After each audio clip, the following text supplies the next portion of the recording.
सुप्रभात। आज हम कक्षा 9 से रीढ़ की हड्डी जगदीश चंद्र माथुर द्वारा रचित के भाग 2 के अंतर्गत प्रश्न उत्तर करेंगे। तो आइए प्रारंभ करते हैं।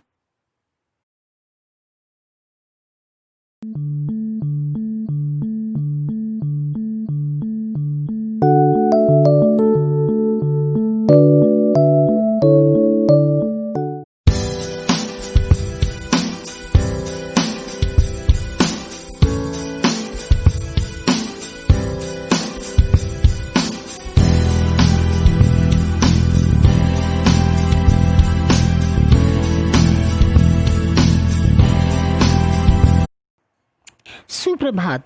निर्मल एजुकेशन क्लासेस में आप सभी का स्वागत है। अगर आपने इस चैनल को अभी तक सब्सक्राइब नहीं किया है तो जल्दी से लाइक, शेयर और सब्सक्राइब करें ताकि आगे आने वाली वीडियो का नोटिफिकेशन आपको सबसे पहले मिले। अब मैं आपके लिए ऐसे ही आगे नई नई वीडियोस लाती रहूँगी। तो धन्यवाद। तो आइए शुरू करते हैं। कक्षा 9 रीढ़ की हड्डी, लेखक जगदीश चंद्र माथुर, भाग 2, प्रश्न उत्तर।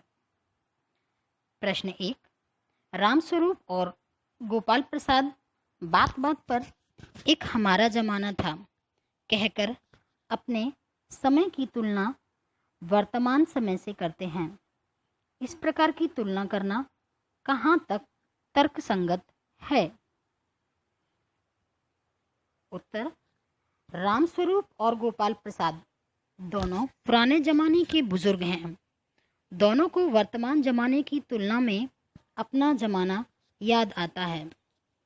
ये यादें स्वाभाविक हैं। इन यादों के लिए इन्हें प्रयत्न नहीं करना पड़ता, ये अपने आप मन में आती हैं। परंतु इन तुलनाओं को दूसरों के सामने प्रकट करके उन्हें नीचा दिखाना गलत है। यह तर्कसंगत नहीं है। ऐसा करने से बुजुर्ग लोग अपने हाथों में ऐसा हथियार ले लेते हैं जिसकी काट वर्तमान पीढ़ी के पास नहीं होती। यूँ भी हर ज़माने की अपनी स्थितियाँ होती हैं। ज़माना बदलता रहता है तो उसमें कुछ कमियों के साथ कुछ सुधार भी आते हैं।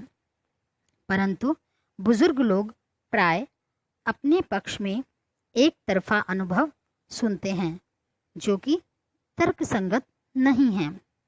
यह मनोरंजन के लिए तो ठीक है, किंतु इसका कोई महत्व नहीं है। प्रश्न 2, रामस्वरूप का अपनी बेटी को उच्च शिक्षा दिलवाना और विवाह के लिए छिपाना, यह विरोधाभास उनकी किस विवशता को उजागर करता है? उत्तर, रामस्वरूप अपनी बेटी को बीए पढ़ाता है। वह उसे उच्च शिक्षा दिलवाना अपना पवित्र कर्तव्य मानता है। परंतु जब उसके विवाह का समय आता है तो उसे समाज की पिछड़ी मनोभावना का शिकार होना पड़ता है। लोग शिक्षित बहू को स्वीकार करने को तैयार नहीं हैं। लड़के तथा सास ससुर को ऐसा लगता है कि पढ़ी लिखी बहू उनके नियंत्रण में नहीं रहेगी। वह बात बात पर नखरे करेगी, विरोध करेगी, प्रश्न करेगी तथा उन्हें चुनौती देगी। वे इस बात को बिल्कुल सहन नहीं कर सकते, इसलिए वे कम पढ़ी लिखी बहू चाहते हैं। इस कारण रामस्वरूप और उमा की स्थिति विचित्र हो जाती है। उन्हें विवाह के लिए उमा की उच्च शिक्षा को छिपाने के लिए मजबूर होना पड़ता है। प्रश्न 3, अपनी बेटी का रिश्ता तय करने के लिए रामस्वरूप उमा से जिस प्रकार के व्यवहार की अपेक्षा कर रहे हैं वह उचित क्यों नहीं है? उत्तर, अपनी बेटी का रिश्ता तय करने के लिए रामस्वरूप अपनी बेटी से अपेक्षा करते हैं कि वह सज धज कर सुंदर रूप में सामने आए। इसके लिए वह पाउडर आदि बनावटी साधनों का उपयोग करे। वह आने वाले मेहमानों के सामने ढंग से बात करे, अपनी व्यवहार कुशलता से उनका दिल जीत ले। उसमें जो जो गुण हैं उन्हें ठीक तरह से प्रकट करे ताकि वह अपने होने वाले पति और सास ससुर को पसंद आ जाए। वह उसे कम पढ़ी लिखी लड़की के रूप में पेश करना चाहता है। रामस्वरूप का व्यवहार ढोंग और दिखावे को बढ़ावा देता है। यह झूठ पर आधारित है। बीए पढ़ी लिखी होकर भी उसे मैट्रिक बताना सरासर धोखा है। ऐसी ठगी पर खड़े रिश्ते कभी टिकाऊ नहीं होते। इसी प्रकार पाउडर लगाकर सुंदर दिखना भी धोखे में रखने जैसा है। रामस्वरूप के इस प्रकार के व्यवहार को हम उचित नहीं कह सकते। प्रश्न संख्या 4। गोपाल प्रसाद विवाह को बिजनेस मानते हैं और रामस्वरूप अपनी बेटी को उच्च शिक्षा छुपाते हैं। क्या आप मानते हैं कि दोनों ही समान रूप से अपराधी हैं? अपने विचार लिखें। उत्तर: गोपाल प्रसाद विवाह को बिजनेस मानते हैं, इसलिए वे बातचीत के बीच कहते हैं, चलो अब बिजनेस की बात कर ली जाए। शादी को व्यवसाय मानना पाप है।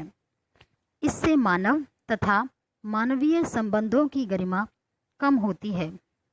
व्यक्ति वस्तु में बदल जाता है। शादी एक व्यापार या धंधा बन जाता है। इससे व्यवहार में लाभ हानि की भाषा में बातें होती हैं। संबंधों की मधुरता नष्ट हो जाती है। रामस्वरूप का अपनी बेटी को बीए तक पढ़ाना और फिर उसकी शिक्षा को छिपाना भी गलत है। उसे अपनी सुशिक्षित बेटी पर गर्व होना चाहिए। उसने समाज की धारणा के विपरीत उसे पढ़ाया लिखाया तो सही, किंतु जब इस कारण रास्ते की बाधाएं आईं तो मुंह छिपाने लगा। उसका यह व्यवहार कायरतापूर्ण है। उसे समाज में मजबूती से खड़ा होकर उसके लिए योग्य और स्वाभिमानी वर की तलाश करनी चाहिए।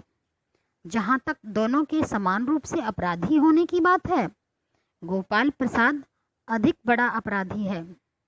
गेंद उसके पाले में है।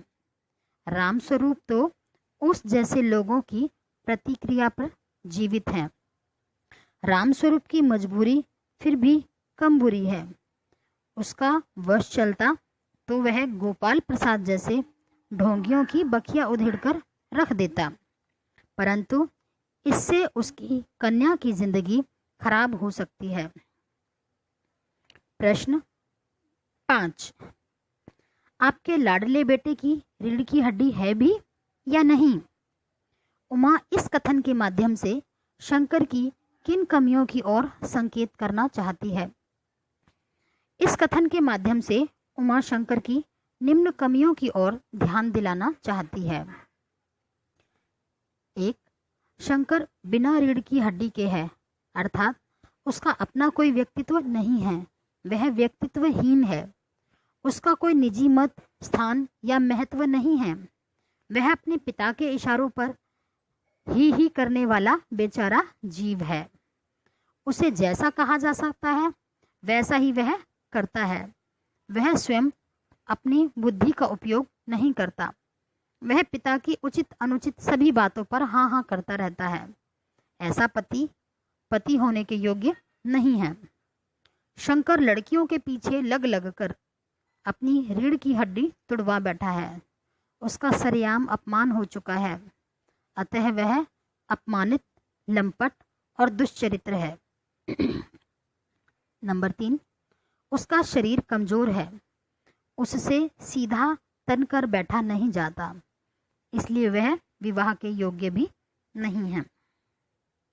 रीढ़ की हड्डी से अभिप्राय है स्वाभिमानी व्यक्ति होना, किंतु शंकर का स्वाभिमान नहीं था। वह स्वाभिमानी व्यक्ति नहीं था। यही कारण है कि उसे रीढ़ की हड्डी के बिना कहा गया है।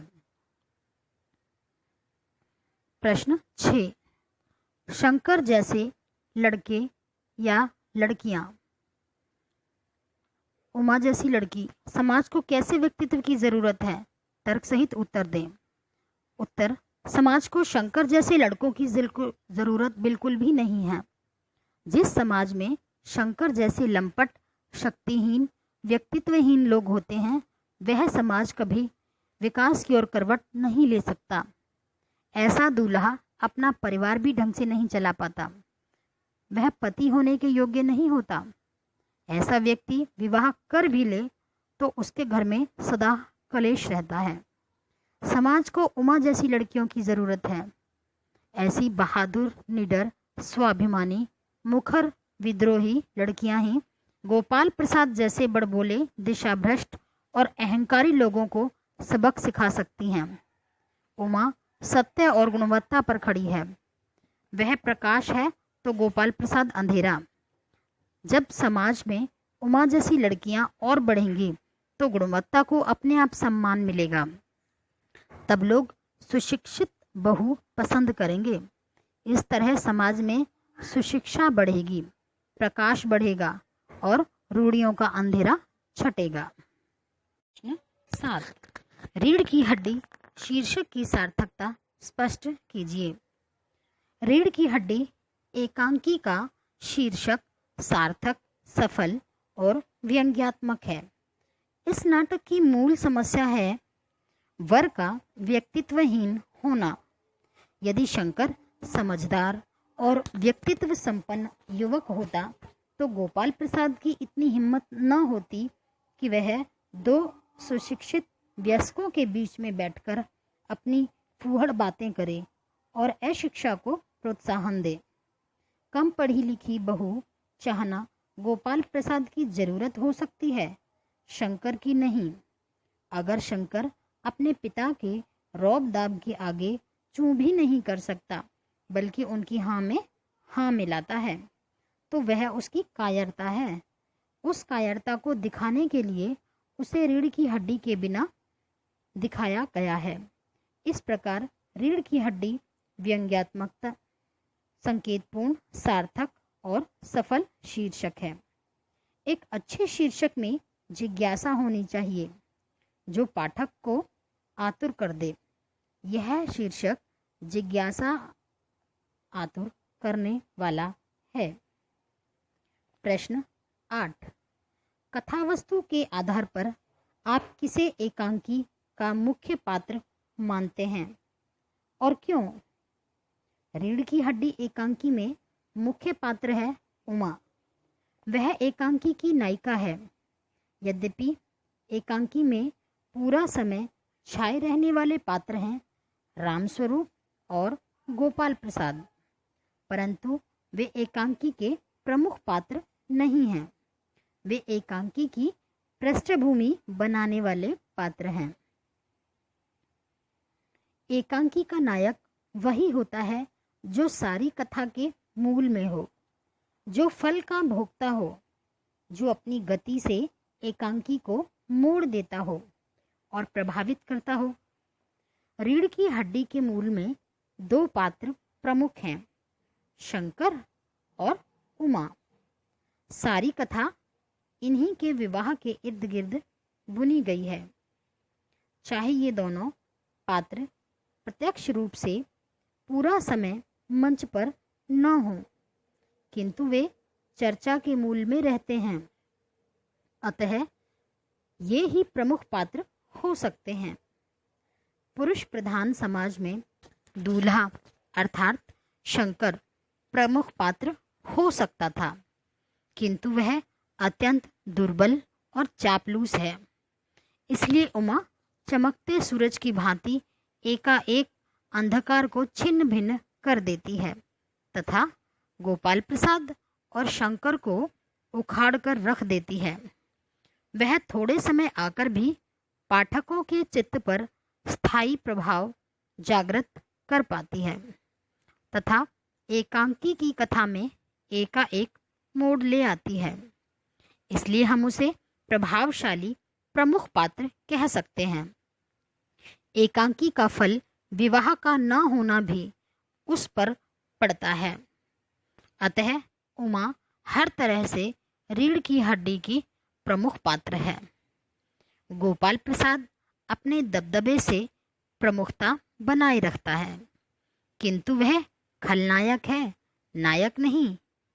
उसकी खलनायकी उमा के आते ही हवा में उड़ते पत्तों की भांति गायब हो जाती है। प्रश्न 9।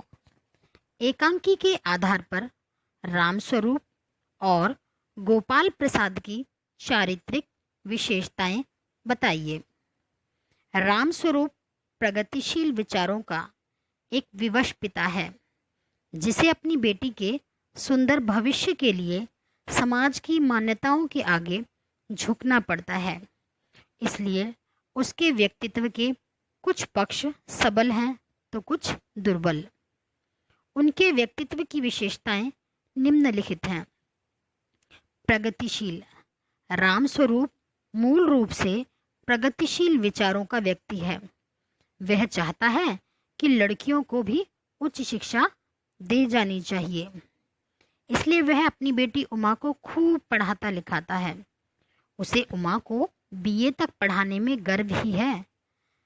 यह उसके व्यक्तित्व का उज्जवल गुण है। विवश पिता। रामस्वरूप की दुर्बलता यह है कि वह बेटी उमा की शादी अपने जैसे अच्छे खानदान में करना चाहता है, किंतु अच्छे खानदान में अधिक पढ़ी लिखी बहू को स्वीकार नहीं किया जाता। वे कम पढ़ी लिखी बहू चाहते हैं ताकि वे उसे नियंत्रण में रखकर उस पर मनमाना रौब चला सके। यही रामस्वरूप दुर्बल हो जाता है। वह गोपाल प्रसाद जैसे लोगों का तिरस्कार करने की बजाय उनके अनुसार ढलने की कोशिश करता है। इसके लिए वह झूठ भी बोलता है, उमा से ढोंग भी करवाता है तथा गोपाल प्रसाद की उल जलूल बातों का समर्थन भी करता चला जाता है। गोपाल प्रसाद। गोपाल प्रसाद समाज की गली सड़ी यथास्थितिवादी भावनाओं का प्रतिनिधि है। वह पुरुष प्रधान समाज का वह अंग है जो चली आ रही रूढ़ियों को जैसे तैसे सिद्ध करता हुआ अपना दबदबा बनाए रखना चाहता है। उसकी चारित्रिक विशेषताएं इस प्रकार हैं। बड़बोला। गोपाल प्रसाद बड़बोला व्यक्ति है। वह अपनी विशेषताओं का बखान करने में चूक नहीं करता।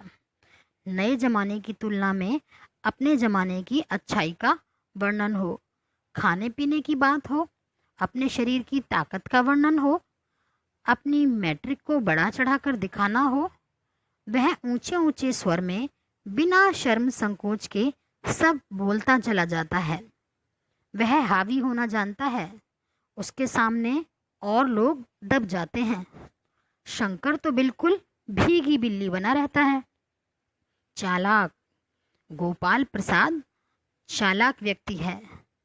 वह बेटे की शादी को बिजनेस समझता है, इसलिए वह घाटे का सौदा नहीं करना चाहता। वह होने वाली बहू को ठोक बजाकर जांचता है। उसके चश्मे से लेकर पढ़ाई लिखाई, संगीत, पेंटिंग, सिलाई इत्यादि सभी योग्यताओं की परख करता है। वह ऐसी सर्वांगपूर्ण बहू चाहता है जो उसके कहने के अनुसार चले। इसलिए वह मैट्रिक से अधिक पढ़ी लिखी बहू नहीं चाहता। उसके सामने उसे अपने दबने का भी भय है। हंसोड़ व्यक्ति। गोपाल प्रसाद स्वभाव से हंसोड़ है। वह इधर उधर की चुटौली बातें करके सबका मन लगाए रखता है। खूबसूरत पर टैक्स लगाने का मजाक इसी तरह का मनोरंजन मजाक है। लिंग भेद का शिकार। गोपाल प्रसाद वकील होते हुए भी लिंग भेद का शिकार है। वह पढ़ाई लिखाई पर लड़कों का अधिकार मानता है, लड़कियों का नहीं। उसके शब्दों में कुछ बातें दुनिया में ऐसी हैं जो सिर्फ मर्दों के लिए हैं, और ऊंची तालीम भी ऐसी चीज़ों में से ही एक है। गोपाल प्रसाद अपनी गलत ठीक बातों को सिद्ध करना जानता है। इसके लिए वह तर्क ना करके जोर जोर से बोलता है तथा दूसरों पर हावी होकर बात करता है। उसकी अपशब्द भरी कुतर्क शैली का उदाहरण देखिए। भला पूछिए इन अक्ल के ठेकेदारों से कि क्या लड़कों की पढ़ाई और लड़कियों की पढ़ाई एक बात है? जनाब, मोर के पंख होते हैं, मोरनी के नहीं। शेर के बाल होते हैं, शेरनी के नहीं। प्रश्न 10। इस एकांकी का क्या उद्देश्य है? लिखिए। उत्तर। रीढ़ की हड्डी उद्देश्यपूर्ण एकांकी है। इसका उद्देश्य है नारी शिक्षा को समाज में स्थान दिलाना। हमारा समाज नारी शिक्षा को महत्व नहीं देता। इससे पुरानी पीढ़ी की सारी व्यवस्था टूटती है, उनके आसन हिलते हैं, उनका दबदबा समाप्त होता है। सास ससुर अपनी मनमानी के बल पर चलाते हैं। वे हर हालत में अपना अहंकार पूरा होना देखना चाहते हैं। वे चाहते हैं कि उनकी होने वाली बहू उनकी गुलाम हो, उनके हाथों की कठपुतली हो, जिससे वे मनमानी सेवा ले सकें तथा अपनी सनक चला सकें। इसलिए वे पढ़ी लिखी बहू को स्वीकार नहीं करते। वे आने वाली बहू की इच्छा को नखरे मानते हैं। उनकी यह सोच दकियानूसी है। लेखक समाज की इसी दकियानूसी सोच पर आघात करके लोगों को सोचने के लिए प्रेरित करना चाहता है। वह उमा के माध्यम से कहना चाहता है कि बहुएं कुर्सी मेज की तरह बिकाऊ माल नहीं होती। उनकी पढ़ाई कोई पाप नहीं है। उनका भी दिल होता है, उन्हें भी चोट लगती है। इस सब का ध्यान रखना चाहिए। यदि अनपढ़ और स्वार्थी समाज सुशिक्षित बहू का सम्मान नहीं करेगा तो उमा जैसी बहुओं को इसके लिए संघर्ष करना पड़ेगा। उन्हें मुंहफट बनना पड़ेगा। अपने अधिकारों के लिए लड़ना पड़ेगा। नारी उद्धार का यही एक मंत्र मार्ग है। प्रश्न 11। समाज में महिलाओं को उचित गरिमा दिलाने हेतु आप कौन कौन से प्रयास कर सकते हैं? हम निम्नलिखित उपाय कर सकते हैं। लोगों में सुशिक्षित नारी के लाभों का प्रचार कर सकते हैं। सुशिक्षित बहू को स्वीकार करके उन्हें सम्मान दे सकते हैं। सुशिक्षित कन्याओं को नौकरी दिलाकर उन्हें पुरुषों के समान महत्व दे सकते हैं। कम पढ़ी लिखी बहू चाहने वालों को समझा बुझाकर रास्ते पर ला सकते हैं। तो हमारा आज का रीढ़ की हड्डी जगदीश चंद्र माथुर द्वारा रचित भाग 2 प्रश्न अभ्यास का हल यहीं समाप्त होता है। धन्यवाद।